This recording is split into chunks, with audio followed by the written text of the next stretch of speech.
Hi everyone, welcome back to my channel. So ఈరోజు మనం ఈ వీడియోలో రూల్ 3 ట్రాన్స్ఫర్స్ ఎలా అప్లై చేసుకోవాలనేది మనం ఈ వీడియోలో క్లియర్గా ఎక్స్ప్లెయిన్ చేస్తాను. సో ఎవరు ఎలిజిబిలిటీ, మనకి ఏమేమి కండిషన్ ఉండాలి, ఎలాంటి డేటా మనం కరెక్ట్గా ఉండాలి, మనం అప్లై చేసే ముందు ఏమేమి జాగ్రత్తలు తీసుకోవాలి, ఎవరు అప్లై చేసుకోవాలనేది ఈ వీడియోలో మనం క్లియర్గా లాస్ట్ వరకు అయితే చూడడానికి ట్రై చేయండి. ఈ వీడియో మీరు చూసిన తర్వాత మీరు డైరెక్ట్గా మీ యొక్క యూజర్ ఐడి పాస్వర్డ్తో లాగిన్ అయ్యి మీరే డైరెక్ట్గా అప్లై చేసుకోవచ్చు. చేసుకున్న ముందు కొన్ని జాగ్రత్తలు అయితే కంపల్సరీ తీసుకోవాలి. మీరైతే టైం వేస్ట్ అవుతుందని చెప్పి వీడియో స్కిప్ అయితే చేయొద్దు. మీరు లాస్ట్ వరకు చూస్తే మీకున్న డౌట్స్ అన్నీ ఈ వీడియోలో అయితే నేనైతే క్లియర్గా ఎక్స్ప్లెయిన్ చేస్తాను. మీకున్న డౌట్స్ అన్నీ క్లారిఫై అవుతాయని అనుకుంటున్నాను. సో ఆలస్యం చేయకుండా మనమైతే వీడియోలోకి వెళ్ళిపోతాము. సో వీడియోలోకి వెళ్ళే ముందర మీ నుంచి నేను చిన్న రిక్వెస్ట్ ఏంటంటే, మన వీడియో చూసిన అందరూ లైక్ చేయండి. అదేవిధంగా ఫస్ట్ టైంగా మన ఛానల్గా చూస్తుంటే సబ్స్క్రైబ్ చేసుకోండి. ఇలాంటి మరిన్ని వీడియోల కోసం మన ఛానల్ని కంపల్సరీగా సబ్స్క్రైబ్ చేసుకోండి. సో వీలైతే ఈ వీడియోని మీ యొక్క ఫ్రెండ్స్కి షేర్ చేయండి. ఓకే ఫ్రెండ్స్, ఆలస్యం చేయకుండా మనమైతే వీడియోలోకి వెళ్ళిపోదాము. సో రూల్ 3 ట్రాన్స్ఫర్స్ గురించి కొన్ని ఇంపార్టెంట్ పాయింట్స్ అయితే మీకు ముందుగానే చెప్పేస్తాను.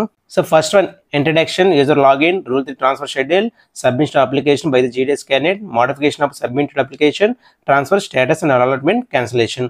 సో ఈ 6 టాపిక్స్ గురించి మనం క్లియర్గా తెలుసుకోవాలండి వీడియోలోకి మనం అప్లై చేసే ముందే. So first introduction. So rule 3 apply చేయాలంటే మినిమం 1 year సర్వీస్ అయితే ఉండాలి. సో మేల్కి అయితే 2 times అప్లై చేసేందుకు అవైలబిలిటీ ఉంటుంది. ఫీమేల్కి అయితే 3 times మాత్రమే అప్లై చేసుకోవాలి.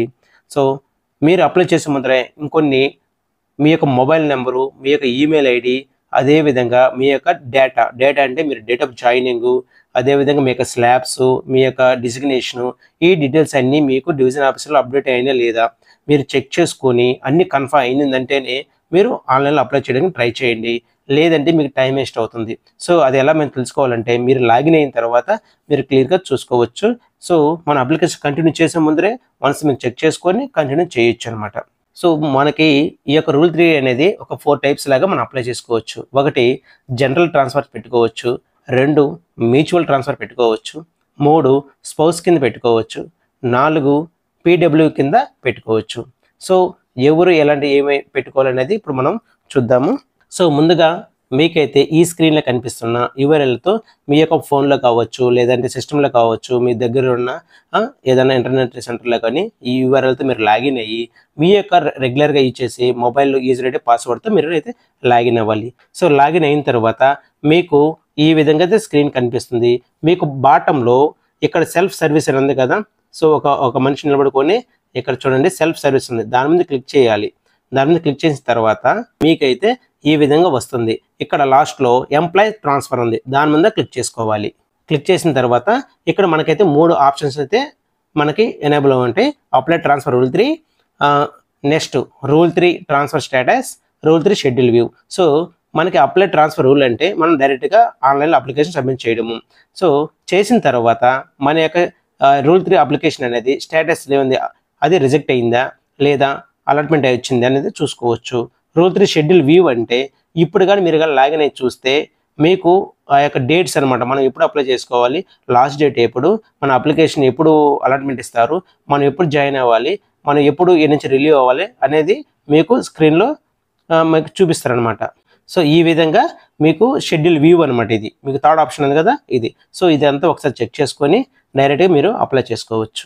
సో ఇప్పుడు అప్లై ట్రాన్స్ఫర్ రూల్ 3. సో ఈ ఆప్షన్ ఎనేబుల్ అయితే దీని మీద క్లిక్ చేసుకోవాలి. క్లిక్ చేయగానే మీకైతే ఈ విధంగా ఇన్స్ట్రక్షన్ అయితే కనిపిస్తుంది. సో ఈ ఇన్స్ట్రక్షన్ ఏం లేదండి, ఇందాక నేను చెప్పాను కదా మొదట్లో ఏమైనా డేటా కావాలని, దాన్ని మాత్రమేను. సో నెక్స్ట్ ఇక్కడ టిక్ మార్క్ ఇవ్వాలి. సో అవన్నీ ఉన్నాయనుకుంటే టిక్ మార్క్ ఇచ్చిన తర్వాత ఇక్కడ మీకు కంటిన్యూ టు అప్లికేషన్ అనేది హైలైట్ అవుతుంది, దీన్ని క్లిక్ చేసుకోవాలి. క్లిక్ చేసిన తర్వాత మీ యొక్క డేటా అనేది ఆటోమేటిక్గా ఆటో ఫిల్ అయి ఉంటుంది. అంటే మీరు ఎవరు ఏంటి, మీ యొక్క నేము, మీ యొక్క gender, date of birth, BO name, office ID, మీ యొక్క డిజిగ్నేషను, లెవెల్స్, స్లాబ్స్, తర్వాత date of joining, date of retirement, అదేవిధంగా ఇక్కడ చూసారా మొబైల్ నెంబరు, అదేవిధంగా ఈమెయిల్ ఐడి, ఈ 2 ఇవి చెక్ చేసుకోండి ఒకసారి. ఈ డేటా కరెక్ట్గా ఉందంటేనే నెక్స్ట్ స్టెప్కి వెళ్ళండి. ఒకవేళ ఏదైనా తప్పు ఉందనుకుంటే, మిస్టేక్స్ ఉన్నాయి, కరెక్షన్ చేసుకోవాలనుకుంటే ఏమేమి కరెక్షన్ ఉన్నాయని చెప్పి రాసుకొని మీ యొక్క డివిజన్ ఆఫీసులో మీరు ఇన్ఫార్మ్ చేస్తే వాళ్ళు అప్డేట్ చేసిన తర్వాతే మళ్ళీ లాగిన్ అయ్యి మీరైతే ఆన్లైన్లో అప్లై చేసుకోవాలి. సపోజ్ మన మొబైల్ నెంబరు ఈమెయిల్ ఐడి కరెక్ట్గా ఉందనుకుంటే ఇక్కడ verify mobile with OTP. So దీన్ని క్లిక్ చేయగానే ఓటీపీ ద్వారా వెరిఫై చేసుకోవాలి. అదేవిధంగా ఈమెయిల్ ఐడితో చేసుకోవాలి. ఒకవేళ మనం ఎలాంటి ఎర్రర్స్ వస్తాయి, మనం అప్లై చేయడం కాదు, మనం ఎలాంటి మిస్టేక్ చేస్తే ఎలాంటి ఎర్రర్స్ వస్తాయో ఇప్పుడు చూద్దాం. సో ఇక్కడ చూడండి, mobile number must be valid 10 digit number starting with 6 to 9 అన్నారు. సో ఇక్కడ చూసారా, మొత్తం ఎన్ని ఉన్నాయి, మొబైల్ నెంబర్స్ 10 ఉండాలి, ఇక్కడ 9 ఉన్నాయి. సపోజ్ మీకు మీ యొక్క డివిజన్ ఆఫీసులో 9 నెంబర్స్ అప్డేట్ అయ్యింది అనుకోండి బై మిస్టేక్, అప్పుడు మీరు verify mobile with OTP click చేయగానే సో ఈ విధంగా మెసేజ్ వస్తుంది. ఎందుకు, 9 నెంబర్స్ ఉన్నాయి కాబట్టి. అప్పుడు మీరేం చేయాలి, ఈ 10 నెంబర్స్ అప్డేట్ చేయించుకొని వెరిఫై మొబైల్ విత్ ఓటీపీ కొట్టాలి. సో మొబైల్ నెంబర్ అప్డేట్ చేసిన తర్వాత సో మీరు వెరిఫై మొబైల్లో విత్ ఓటీపీ క్లిక్ చేయగానే మీకైతే ఒక ఓటీపీ వస్తుంది. ఆ ఓటీపీ కరెక్ట్గా కొడితే మీకు ఈ విధంగా మెసేజ్ రాదు. ఒకవేళ బై మిస్టేక్ రాంగ్గా కొట్టారు, అప్పుడు ఇన్వాలిడ్ ఓటీపీ అని వస్తుంది. సో ఈ ఎర్రర్కి దీని మీనింగ్ అనమాట. మీరు కరెక్ట్ ఓటీపీ కొట్టి వెరిఫై క్లిక్ చేయాలి. అదేవిధంగా ఈమెయిల్కి క్లిక్ చేయగానే మీకు ఓటీపీ వస్తుంది. ఆ ఓటీపీ క్లిక్ చేయగానే వెరిఫై చేయాలి. సో రెండు వెరిఫై చేసిన తర్వాత ఇక్కడ గ్రీన్ కలర్లో వెరిఫైడ్, ఇక్కడ వెరిఫైడ్ అని చెప్పి క్లియర్గా చూపిస్తుంది. సో ఇలా వెరిఫై చేసిన తర్వాత నెక్స్ట్ స్టెప్కి మనం వెళ్ళాలి. నెక్స్ట్ స్టెప్ మనకి దాని కిందే అదర్ డీటెయిల్స్ అని ఉంటుంది. 10th మ్యాథ్స్ ఉందా లేదని ఇది ఒక చూజ్ అనే ఆప్షన్లో ఎస్ ఆర్ నో ఉంటుంది. మనం ఎస్ అని సెలెక్ట్ చేసుకోవాలి డిఫాల్ట్గా. Next Aadhaar number, applying grounds, next number of times rule 3 avail అంటే ఇక్కడ అప్లైయింగ్ గ్రౌండ్స్ అంటే ఇందాక నేను చెప్పినట్టు మ్యూచువలా, స్పౌసా, జనరలా, పీడబ్ల్యూ కింద. సో మీరు ఏ కండిషన్లో రూల్ 3 అప్లై చేయాలనుకుంటున్నారో అది సెలెక్ట్ చేసుకోవాలి. Next number of times, suppose కొంతమంది ఫస్ట్ టైం ఉండొచ్చు, నెక్స్ట్ కొంతమంది సెకండ్ టైం ఉండొచ్చు, ఇంకొంతమంది థర్డ్ టైం అంటే ఓన్లీ ఫీమేల్స్ ఉంటారు, first and second males females ఇద్దరు ఉంటారు. సో అక్కడ సెలెక్ట్ చేసుకున్నాను అనమాట. సపోజ్ మీకు ఒక్కొక్కటి క్లియర్గా ఎక్స్ప్లెయిన్ చేస్తాను ఎవరు ఏ కండిషన్లు. సపోజ్ ఫస్ట్ వన్ మీరు, సో మనకి 10th క్లాస్లో అందరికీ మ్యాథ్స్ ఉంటుంది కాబట్టి డిఫాల్ట్గా ఎస్ అని పెట్టుకోండి. నెక్స్ట్ ఆధార్ నెంబర్ ఎంటర్ చేయాలి కరెక్ట్గా. నెక్స్ట్ అప్లైయింగ్ గ్రౌండ్స్, సపోజ్ మీరు స్పౌస్ కింద అప్లై చేయాలనుకుంటే మీరు యొక్క సర్టిఫికేట్ అనేది సబ్మిట్ చేయాలి. స్పౌస్కి పీడబ్ల్యూ కిందకి మాత్రమే సర్టిఫికేట్ అనేది అప్లోడ్ చేయాలి. Next number of times, so 0 means అనేది ఇక్కడ మీకు 0, 1, 2 అని 3 కనిపిస్తుంది. క్లిక్ చేయగానే 0, 1, 2, 3. 0 అంటే ఫస్ట్ టైం అప్లై చేసేవాళ్ళు 0 పెట్టాలి. So next second time apply చేసేవాళ్ళు 1 సెలెక్ట్ చేసుకోవాలి. థర్డ్ టైం అప్లై చేసేవాళ్ళు 2 అని సబ్మిట్ చేసుకోవాలి. సపోజ్ వీళ్ళు స్పౌస్ కింద ఫస్ట్ టైం అప్లై చేయాలనుకుంటే 0 పెడతారనమాట. నెక్స్ట్ ఇక్కడ సర్టిఫికేట్ అప్లోడ్ చేస్తారు. ఇది స్పౌస్ వాళ్ళకి అయితే. సపోజ్ పీడబ్ల్యూ కింద వాళ్ళు అప్లై చేయాలనుకున్నారు, వాళ్ళు సెలెక్ట్ చేసుకొని ఇక్కడ చూజ్ అనే ఆప్షన్ ఉంది కదా, స్టేటస్ అంటే పీడబ్ల్యూలో డిఫరెంట్ టైప్స్ ఉంటాయి కదా, వాళ్ళు వీటిల్లో ఏ కండిషన్కి ఎలిజిబిలిటీ వాళ్ళు అనుకున్న వాళ్ళు దాన్ని ఇక్కడ సెలెక్ట్ చేసుకొని పీడబ్ల్యూ స్టేటస్ సెలెక్ట్ చేసుకోవాలి. నెక్స్ట్ ఇక్కడ ఫైల్ అనేది అప్లోడ్ చేయాలి. ఇక్కడ నెంబర్ ఆఫ్ టైమ్స్, సెకండ్ టైమా ఫస్ట్ టైమా. సో అబ్బాయిలకి అయితే 2 టైమ్స్ ఉంటాయి కాబట్టి ఫస్ట్ ఆర్ సెకండ్ అంటే 0 or 1. సో ఫీమేల్కి అయితే 0, 1, 2. సో 3 ఆప్షన్ ఉంటాయి. ఇది సెలెక్ట్ చేసుకోవాలి.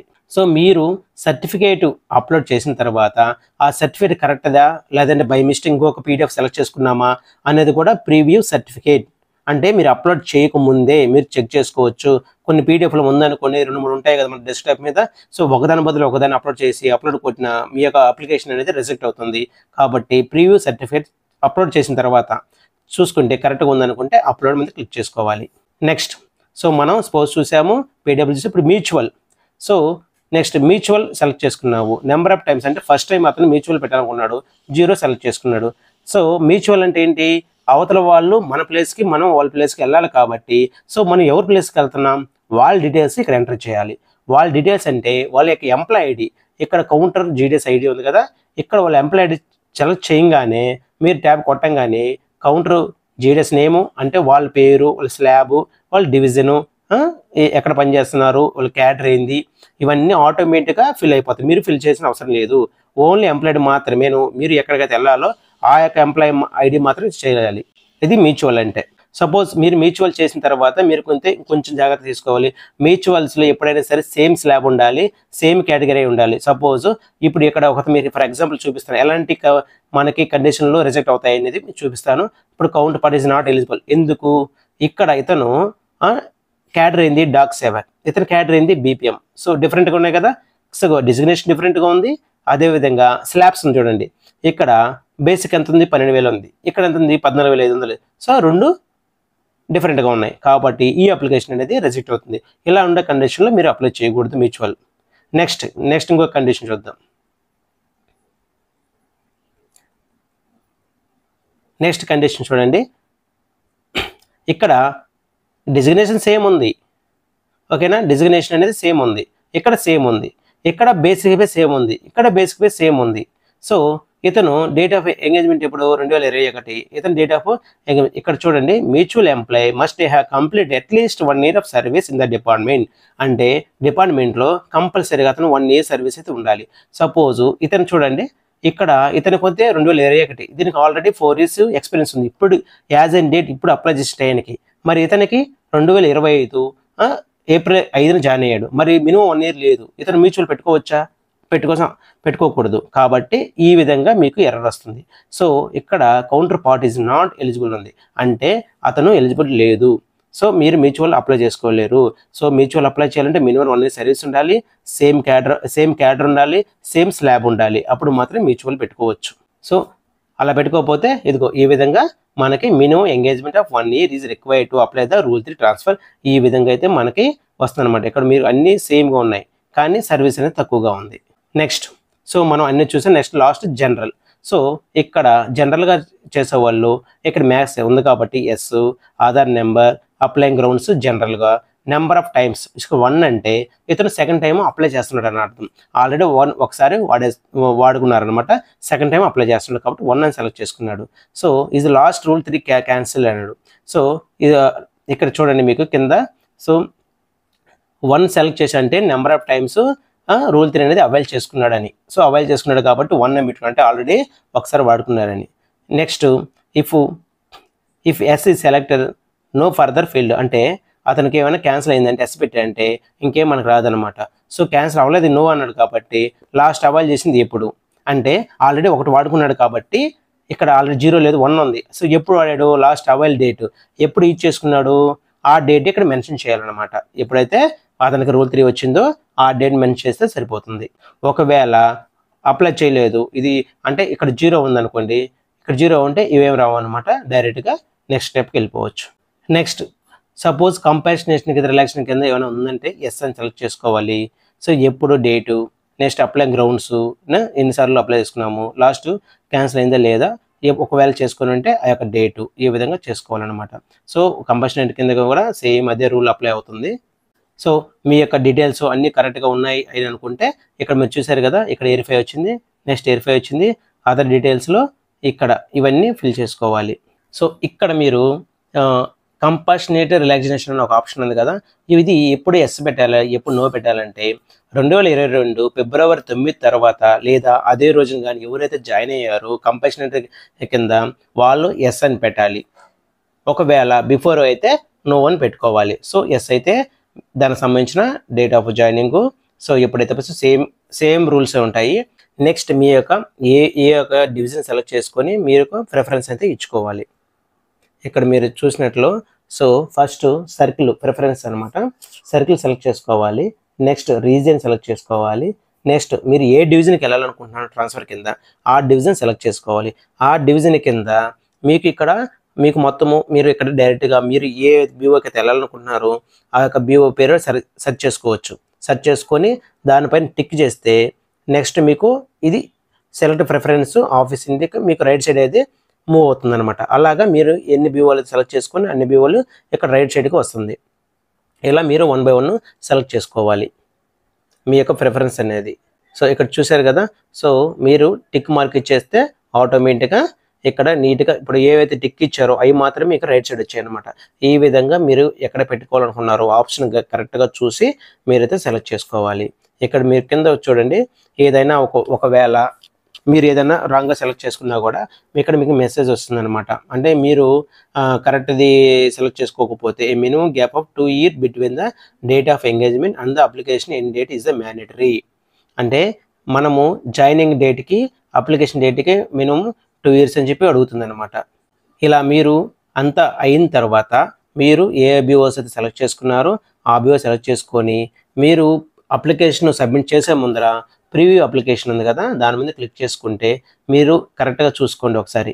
సో మీ యొక్క డీటెయిల్స్ అన్నీ కరెక్ట్గా ఉన్నాయా లేవా, మొబైల్ నెంబర్ కావచ్చు, ఆధార్ నెంబరు, స్లాబ్, లెవెల్, మొత్తం స్టేటస్, మీరు జనరల్ కిందకి పెట్టారా లేదా మ్యూచువల్ కింద పెట్టారా, అవన్నీ ఒకసారి చెక్ చేసుకోవాలి. మీకు ఇక్కడ చూడండి అప్లైయింగ్ గ్రౌండ్స్, జనరల్ ఉంది. సపోజ్ మీరు స్పౌస్ కింద అనుకున్నారు, పొరపాటున జనరల్ అని వచ్చింది, అప్పుడు మళ్ళీ బ్యాక్కి వెళ్ళి మీరు జాగ్రత్తగా అప్లై చేసుకోవాలి. ఇక్కడ చూడండి, వీళ్ళైతే అప్లైడ్ ఆఫీసు 2 బీఓలు సెలెక్ట్ చేసుకున్నారు, ఏబీపీఎంగా వెళ్తున్నారు అనమాట. సో వీళ్ళు ఏబీపీ నుంచి జనరల్ ట్రాన్స్ఫర్ మీద అక్కడ ఖాళీలు చూపిస్తుంది, ఆ డివిజన్లో ఏవే ఖాళీలు ఉన్నాయి ఏబీపీ కింద ఆ 2 సెలెక్ట్ చేసుకున్నారు. ఆ 2 ప్రివ్యూ కింద మీరు చెక్ చేసుకొని సబ్మిట్ చేసుకోవాలన్నమాట. సో అంతా కరెక్ట్గా ఉంది అనుకుంటే నెక్స్ట్ మీరు కిందే ప్లీజ్ వెరిఫై మొబైల్ నెంబర్ అంటే ఒకసారి మళ్ళీ వెరిఫై చేసుకోమంటుంది. సపోజ్ మీరు మ్యూచువల్ అనుకోండి, అది జనరల్ ట్రాన్స్ఫర్, ఇది మనకి జనరల్ ట్రాన్స్ఫర్ కింద ఈ విధంగా వస్తుంది. ఎన్ని బీఓలు సెలెక్ట్ చేసుకున్న అన్ని బీఓలు ఇక్కడ కనిపిస్తుంది. తర్వాత అంత అయిపోయింది, కరెక్ట్గా ఉందనుకుంటే మనం మొబైల్ నెంబరు వెరిఫై చేసుకుని ఓటీపీ సబ్మిట్ చేయాలి. ఇది జనరల్కి. సపోజ్ మీరు మ్యూచువల్ ఉన్నారు, మ్యూచువల్ అంటే మనకి ఎన్ని వస్తాయి, ఒకటే కదా వచ్చేది. మ్యూచువల్ అన్నప్పుడు సో ఈ విధంగా వస్తుంది. మ్యూచువల్ అన్నప్పుడు ఈ విధంగా వస్తుంది. ఇక్కడ చూసారు కదా, అప్లై గ్రౌండ్స్ మ్యూచువల్. సో ఇక్కడ మీరు date of engagement, date of discharge మొత్తం అన్నీ ఒకసారి చెక్ చేసుకోండి. అన్నీ చెక్ చేసుకున్న తర్వాత ఇక్కడ ఒక బీఓ వస్తుంది మనకి, ఏబీపీఎంగా మీరు మ్యూచువల్ పెట్టుకున్నారు కాబట్టి. సో అది మనకు మ్యూచువల్ జనరల్. సో మనం జనరల్ ట్రాన్స్ఫర్కి అంత అయిన తర్వాత కరెక్ట్గా ఉందనుకుంటే ఇందాక 20 మొబైల్ ఓపెన్ కదా, దాన్ని క్లిక్ చేయగానే మీ మొబైల్కి అయితే ఒక ఓటీపీ వస్తుంది. ఆ ఓటీపీ ఇక్కడ ఎంటర్ చేసి ఇక్కడ ఓటీపీ ఎక్స్పైరీ 30 సెకండ్స్ ఉంది అంటే మనము ఈ యొక్క ఓటీపీ ఎక్స్పైరీ కాకముందే ఎంటర్ చేసి వెరిఫై ఓటీపీ అండ్ సబ్మిట్ మీద క్లిక్ చేసుకోవాలి. సో వెరిఫై అండ్ సబ్మిట్ మీద క్లిక్ చేయగానే మీకు rule 3 transfer application for GDS ID submitted request ID అంటే మన యొక్క అప్లికేషన్ అనేది సబ్మిట్ అయిపోయింది అని చెప్తాం. సో మనమైతే రూల్ 3 అప్లికేషన్ అప్లై చేసాం. ఇక్కడ అప్లై చేసిన వెంటనే మీకైతే ఒక విత్డ్రా అప్లికేషన్ అని ఒకటి, ప్రింట్ అప్లికేషన్ ఒకటి, చేంజ్ ప్రిఫరెన్స్, సో 3 ఆప్షన్లు అయితే ఉంటాయి. సో మనం అప్లై చేసిన వెంటనే విత్డ్రా అప్లికేషను, ప్రింట్ అప్లికేషను 2 మాత్రమే మనకి ఎనేబుల్ ఉంటాయి. మనము ఏవైతే బీఓలు సెలెక్ట్ చేసామో అప్లై చేసామో ఆ ఆఫీస్ అన్నీ కనిపిస్తాయి అన్నమాట. సో అతను జనరల్ కింద కాబట్టి ఏబీపీఎం కాబట్టి ఏబీపీఎంకే ఎట్లా చేసుకున్నాడు అతను స్కేల్స్ కింద. మనకి ఈ విత్డ్రా అప్లికేషన్ ఎప్పటి వరకు ఎనేబుల్గా ఉంటుందంటే మన డివిజన్ ఆఫీస్ వాళ్ళు ఎప్పుడైతే వెరిఫై చేయకుండా ఉంటారో అప్పుడు వరకు మాత్రం విత్డ్రా అప్లికేషన్ మనకు ఉంటుంది. విత్డ్రాల్ అంటే దాన్ని క్లోజ్ చేసుకొని మళ్ళీ చేసుకోవచ్చు అనమాట. వన్స్ వాళ్ళు కానీ మనం పంపించిన డేటా వెరిఫై అయిందంటే ఇది డిజేబుల్ అయిపోతుంది. సో ఈ విధంగా అంటే డివిజన్ ఆఫీసర్లో మన డేటాని వెరిఫై చేశారు, వెరిఫై చేసిన తర్వాత ఇది మనకి డిజేబుల్ అయిపోతుంది. సో వాళ్ళు వెరిఫై చేయకముందు మనం ఏమైనా అప్లికేషన్ అయితే విత్డ్రా చేసుకోవచ్చు అనమాట. వన్స్ వాళ్ళు వెరిఫై చేసిన తర్వాత మాత్రం విత్డ్రా చేసుకోలేము. ఓన్లీ ప్రింట్ అప్లికేషన్ మాత్రమే మనకు హైలైట్ అవుతుంది. అప్లికేషన్ అనేది ప్రింట్ తీసుకుంటాం. మరి చేంజ్ ప్రిఫరెన్స్ ఎప్పుడు హైలైట్ ఉంటుంది అంటే మనకి షెడ్యూల్స్లో డేట్ ఇచ్చింటారు కదా, మన యొక్క ప్రిఫరెన్స్ ఎప్పుడు చేంజ్ చేసుకోమని ఆ డేట్లు మాత్రమే, అప్పుడు మాత్రం చేంజ్ ప్రిఫరెన్స్ హైలైట్ అవుతుంది. ఇగో ఇక్కడ మనకి చేంజ్ ప్రిఫరెన్స్ అంటే వాళ్ళు మన షెడ్యూల్లో డేట్ ఇచ్చింటారు అన్నమాట. ఈ డేట్ నుంచి ఈ డేట్ వరకే మనకి చేంజ్ చేసుకోవడానికి ఆప్షన్ ఉందని, ఆ డేట్లో మాత్రమే చేంజ్ ప్రిఫరెన్స్ అనేది హైలైట్గా ఉంటుంది. అప్పుడు ఇవైతే మనం ప్రీవియస్గా అప్లై చేసినట్టు, ఇవి applied office and post designation మనం అప్లై చేసినాయి. చేంజ్ ప్రిఫరెన్స్ క్లిక్ చేయగానే మీకు ఇంకొక కాలం అనేది ఎక్స్ట్రా వస్తుంది. చేంజ్ ప్రిఫరెన్స్ క్లిక్ చేయగానే ఇక్కడ మనకి న్యూ ప్రిఫరెన్స్ అని వస్తుంది. సో ఇక్కడ మళ్ళీ మనము కొత్త ప్రిఫరెన్స్ ఇచ్చుకోవచ్చు. అన్నీ ఇచ్చిన తర్వాత ఇక్కడ సబ్మిట్ న్యూ ప్రిఫరెన్స్ మీద క్లిక్ చేసుకోవాలి. అంటే మనకు ఇది ప్రిఫరెన్స్ అనమాట. సో ఫస్ట్ది, సెకండ్, థర్డ్, ఫోర్త్ ఇట్లా పెట్టుంటాం కదా, మళ్ళీ మనం రీఅసైన్ న్యూ ప్రిఫరెన్స్ ఇచ్చుకోవచ్చు. ఈ విధంగా మనము చేంజ్ ప్రిఫరెన్స్ అనేది 1 టైం మాత్రం చేసుకోగలం. ఇక్కడ సబ్మిట్ న్యూ ప్రిఫరెన్స్ అయిన తర్వాత మన అప్లికేషన్ అనేది కంప్లీట్గా సబ్మిట్ అయిపోద్ది. So once submit new preference అయిన తర్వాత మనం ఎటువంటి మార్పు అయితే చేయలేము. నెక్స్ట్ మనం ఏం చేయాలంటే మన యొక్క అప్లికేషన్ స్టేటస్ చెక్ చేసుకోవడానికి నెక్స్ట్ సో మనం లాగిన్ అయిన తర్వాత మనకి ఎంప్లాయీ సెల్ఫ్ సర్వీస్ని క్లిక్ చేసినాక ఈ 3 వస్తాయి కదా, ఇక్కడ రూల్ 3 ట్రాన్స్ఫర్ స్టేటస్ ఉంది, దీని మీద క్లిక్ చేసుకోవాలి. సో మీకు అలర్ట్ అయిన తర్వాత మీ యొక్క అప్లికేషన్ అనేది ఈ రూల్ 3 అప్లికేషన్ స్టేటస్ చెక్ చేసుకోవచ్చు. ఇక్కడ మీరు పెట్టిన ప్రిఫరెన్స్ మీకు అలర్ట్ అయినట్టు వస్తుందన్నమాట. సో మీకు ఇది కానీ ఆ టైంలో మీరు ఇచ్చిన తర్వాత మీకు నచ్చకపోతే రిక్వెస్ట్ ఫర్ క్యాన్సిలేషన్ మీద క్లిక్ చేసుకోవచ్చు. అంటే 1 టైం రూల్ 3 ట్రాన్స్ఫర్ అనేది మీరు లాస్ అయినట్టు అనమాట. సో ముందుగానే మీరు అప్లై చేసేటప్పుడే మీరు కరెక్ట్గా చెక్ చేసుకొని మీరు ఎక్కడికి వెళ్ళాలనుకుంటున్నారో అది మాత్రం సెలెక్ట్ చేసుకొని పెట్టుకోండి. ఎందుకంటే మనకు మేల్స్కి అయితే 2 టైమ్సే, ఫీమేల్కి 3 టైమ్సే కాబట్టి మీరు జాగ్రత్తగా అప్లై చేసుకోవాలి. సో మేము ఒకవేళ సపోజ్ మీరు రిక్వెస్ట్ చేసుకోవాలనుకుంటే ఇక్కడ రిమార్క్స్ ఇచ్చుకోవాలన్నమాట. Alerted office, request cancellation, remarks please enter remarks ఇచ్చిన తర్వాత సబ్మిట్ చేసేయాలి. సబ్మిట్ మీద క్యాన్సిలేషన్ అని. సో మీకు అంతా అయిపోయిన తర్వాత ఇక్కడ మీకు చూపిస్తుంది అనమాట, మీరు అప్లై చేసిన అప్లైడ్ ఫర్ ట్రాన్స్ఫర్, ఇక్కడ అలాటెడ్ అని చెప్పి వస్తుంది. ఇక్కడ ప్రిఫరెన్స్ డీటెయిల్స్లో మీకు చూడండి, already allotted to other candidate with rank 47 అంటే మీరు పెట్టుకున్న ఆప్షన్లో ఎవరెవరికి ఏమి ఇచ్చాము అనేది కూడా క్లియర్గా చూపిస్తుంది అనమాట. కాబట్టి మీరు క్యాన్సిల్ చేసే ముందే చెక్ చేసుకోండి. సో ఇది మనకి ఇక్కడ చూడండి, ఇది మ్యూచువల్ ట్రాన్స్ఫర్. సో ఈ విధంగా మీరైతే ఆన్లైన్లో అప్లై చేసుకోవచ్చు. మీకు నాకు తెలిసి ఆల్మోస్ట్ మీకు ఉన్న డౌట్లన్నీ ఈ వీడియోలో క్లారిఫై అయ్యారనుకుంటున్నాను. సో ఈ వీడియో మీకు నచ్చినట్లయితే లైక్ చేయండి, షేర్ చేయండి, సబ్స్క్రైబ్ చేసుకోండి. మీ యొక్క ఫ్రెండ్స్కి కంపల్సరీ దీన్ని షేర్ చేయండి. సో మీరు అప్లై చేసేటప్పుడే జాగ్రత్తగా మీ యొక్క డీటెయిల్స్ నేను మరోసారి చెప్తున్నాను, మొబైల్ నెంబరు, ఈమెయిల్ ఐడి, మీ యొక్క డెసిగ్నేషను, మీరు రూల్ 3కి ఎలిజిబిలిటీ ఉన్నారా లేదా చెక్ చేసుకొని లాగిన్ అయ్యి అప్లై చేసుకోండి. సో తొందర ఏం లేదు, జాగ్రత్తగా ఒకసారి డేటాను చెక్ చేసుకొని మీరు చేసుకోండి. మీరు పెట్టుకునే ట్రాన్స్ఫర్ ఏదైతే ప్లేస్ పెట్టుకోకుండా ఆ ప్లేస్లో కన్ఫామ్గా వేకెంట్ ఉందా లేదా, ఉంటే ఆడ మీకు చూపించే స్క్రీన్లో ఫస్ట్ ఆప్షన్ ఏంది, సెకండ్ ఆప్షన్ ఏంది. ఎందుకంటే ఫస్ట్ ఆప్షన్ పెట్టుకున్నప్పుడు వల్ల నెక్స్ట్ మనకి దాని పోటీగా ఇంకెవరైనా ఉన్నారా, సో సీనియర్స్ ఉన్నారా, జూనియర్స్ ఉన్నారా, సో మనకు తెలియదు. కాబట్టి మీరు పెట్టుకున్న ఆప్షన్ ఎంక్వైరీ చేసుకొని ఎవరైనా విల్లింగ్ ఉన్నారా లేదా చెక్ చేసుకొని పెట్టుకుంటే మీకు మీరు పెట్టిన ఫస్ట్ ఆప్షన్ మీకు అలాట్మెంట్ అయిపోతుంది. సపోజ్ మీరు ఒకవేళ 10 ఆప్షన్లు పెట్టారు, 10 ఆప్షన్లో మీరు సో మీ ఫస్ట్ పెట్టిన ఆప్షన్ మీరు రాకపోతే ఆ ఫస్ట్ ఆప్షన్ ఎవరు పెట్టారో కూడా మనకి చూశారు కదా, ఎవరికి అలాట్మెంట్ చేసారో ర్యాంక్ నెంబర్తో సహా ఇచ్చారనమాట. కాబట్టి మీరు పెట్టుకునేటప్పుడు జాగ్రత్తగా అయితే పెట్టుకోండి. ఓకే ఫ్రెండ్స్, ఈ వీడియో మీకు ఇన్ఫర్మేటివ్ ఉందనుకుంటే లైక్ చేయండి, అదేవిధంగా షేర్ చేయండి, సబ్స్క్రైబ్ చేసుకోండి. Thank you friends, thank you for watching this video.